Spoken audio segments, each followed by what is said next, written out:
Hello everyone, welcome to the DIIO algo tutorial. I'm going to break these down into about 6 different sections, actually 5 different sections. So we have about 5 different key algos that we've been using as of today, February 8th, 2024. I'm going to run through each of them, give a summary on how to utilize them, what they do or what they're for. Again, we train on these quite often in group. We talk about these, we speculate on what will happen given configurations we see on these. So this is a game of probability, not certainty, but they do work very, very well. Give you an idea of what's going on, give you some perspective in different time frames. With the main purpose of utilizing the algos is to identify conditions conducive to a great trade where you can find some profit. And then maybe even more importantly, identifying conditions conducive to a loss, right? If the algos are kind of showing you configurations that are more conducive to your failure, then you want to watch out for that, right? You want to be able to avoid that. The key of what we're trying to do is to avoid doing things that will cost us money or cause us to lose. So with that in mind, I'm going to run you through a bit of each one. And I'm also going to talk a little bit about how to set alarms as well, just to give you some perspective on that as well. Okay, so first I'm going to pull up a crypto chart. Let's pull up one of our favorite cryptos, Bitcoin. We will go ahead and use the chart, kind of eliminate some of the noise. Apparently I have drawn a little bit. I was probably doing a tutorial where I did some drawing on this particular chart. So I will eliminate that and I will work on straightening this out so that we can all ideally kind of delve into the algos and a little bit about what they do, right? How we can kind of utilize them.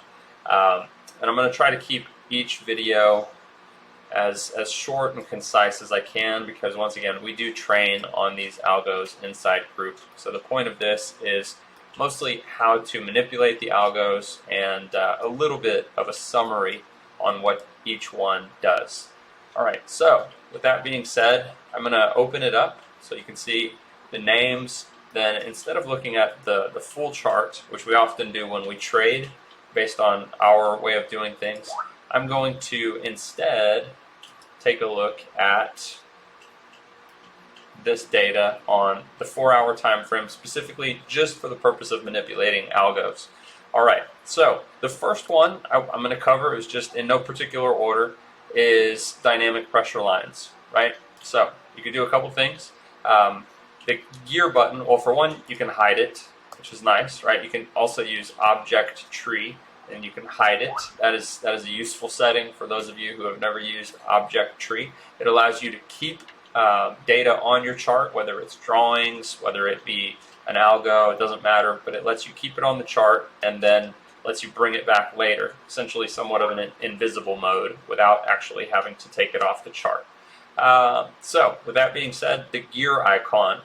So I just want to kind of point out, when it comes to pressure lines, we have algos available to literally plot points of support and resistance, or buy pressure and sell pressure zones, on any given time frame, right? So we can be on the 1-day time frame and we can take a look at where are some of our key 1-week pressure lines where we can count on identifying some supports and resistances.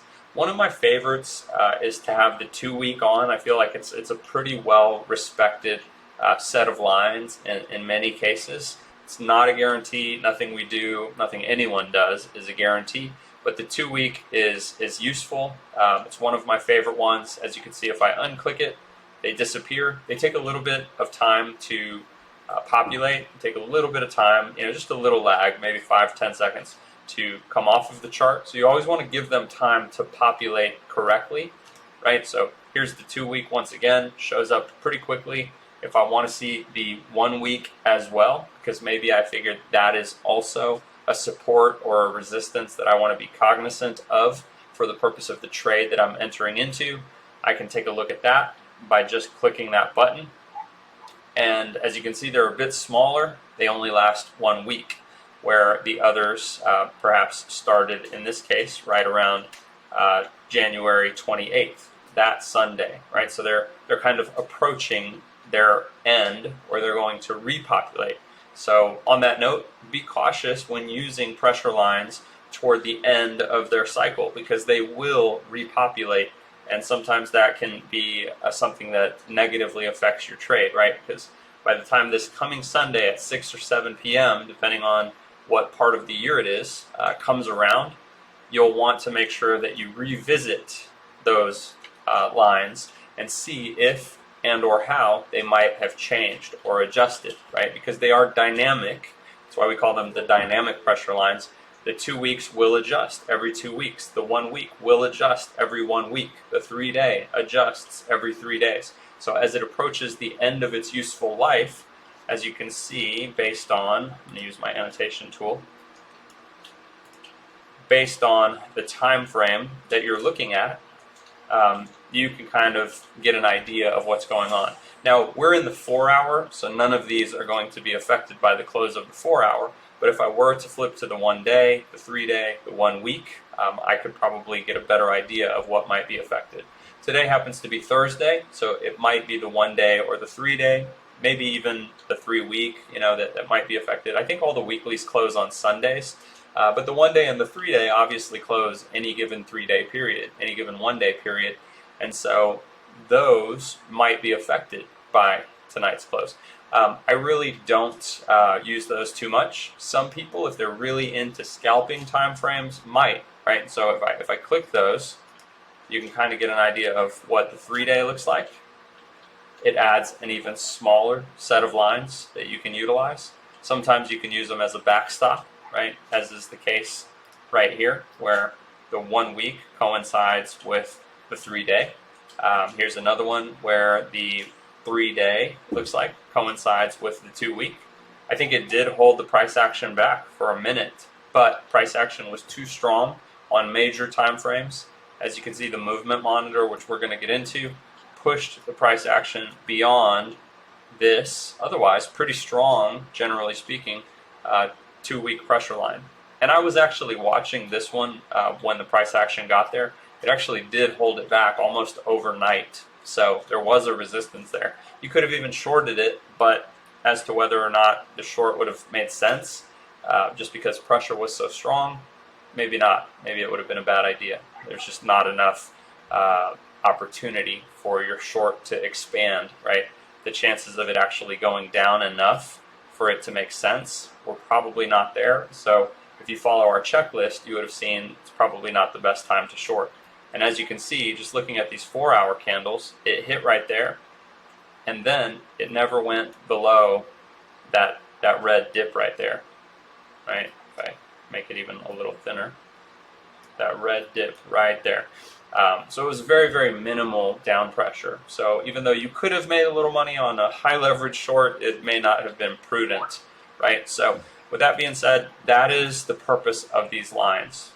So again, the 2 week, maybe the 1 week occasionally are two sets that I like to use the most often. But I do want to point out that if you're looking at macro time frames, like maybe you're looking at the 1 week charts, you're looking at the 2 week candles, maybe you're even looking at the monthly candles, and you want to see where those might encounter resistance, well, pulling up the larger time frames will help with that.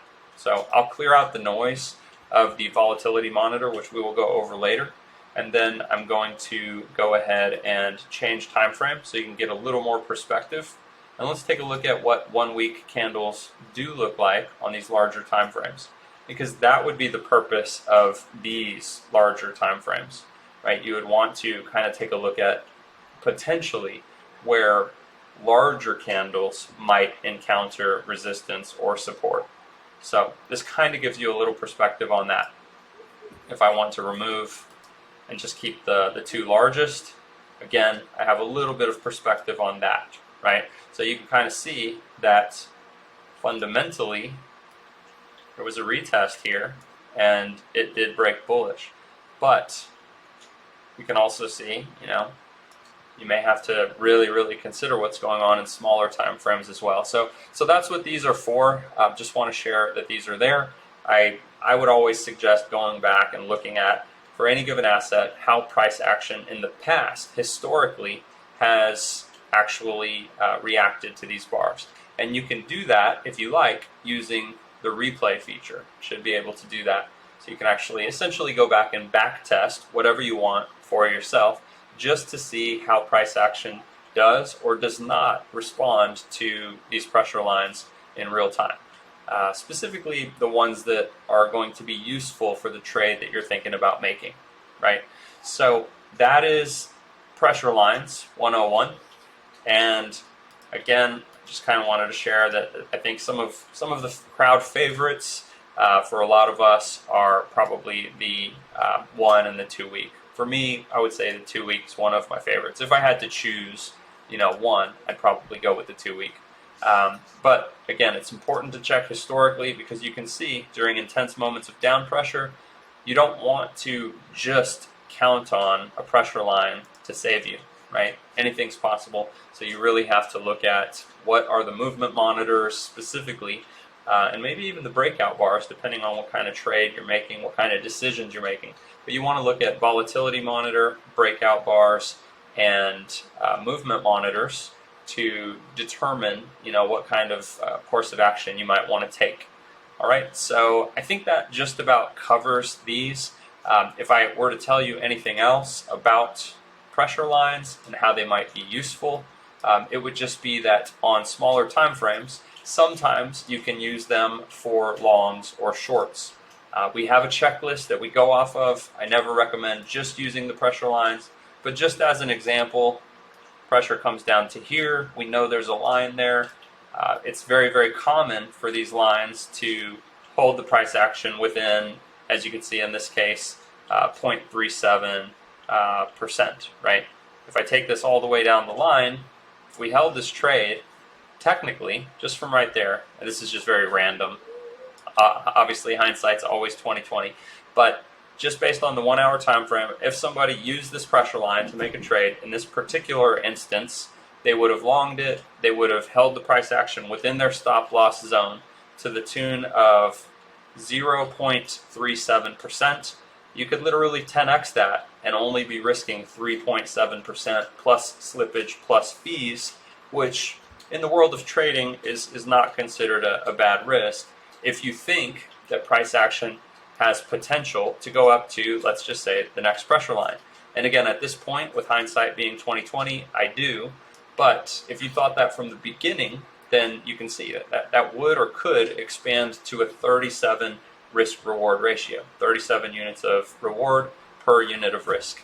All with, even on a 10x leverage, about 4, maybe 4.5% at risk of your position, right? So if you were to put $10,000 into a trade, if you had that stop loss, theoretically, you're like, I would lose maybe $500 on $10,000.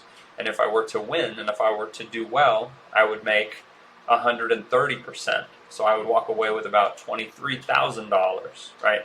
I believe that's the math, right? That's just how it works. Because 13.82% times 10 is 131%. So on 10,000, it's easy math, about 23,000.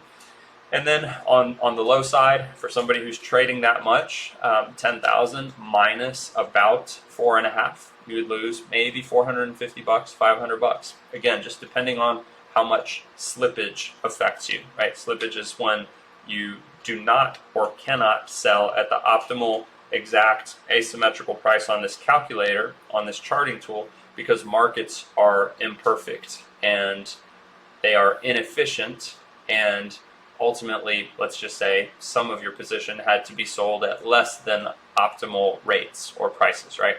So that's essentially a good use case for these pressure lines. A lot of times it does work when we are shorting as well. But once again, I never would tell anyone to just rely on pressure lines. That was probably about 18 months ago. We were operating that way and it worked pretty well. But now we have an entire checklist that we can use. We have movement monitors that we can use. We have multi-time frame layout charts that we can use, and so we can get a lot more statistical probability to work in our favor than we used to be able to get, right? So like I said, I can take this over. It works obviously right here. It would have worked right here. There are numerous points or cases in point that kind of show you, how effective this could have been, depending on the user's decision, right, in any given situation here.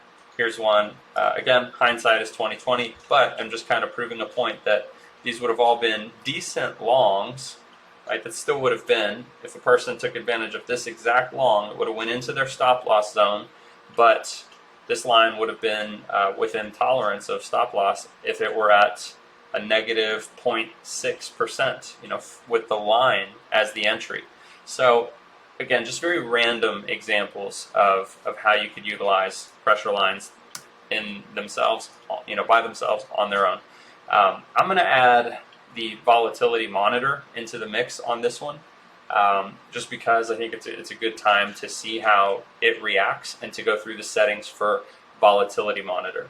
So with that being said, I am going to begin the course on volatility monitor to explain what you can do with volatility monitor, right? So here we go. I'm going to leave the pressure lines up.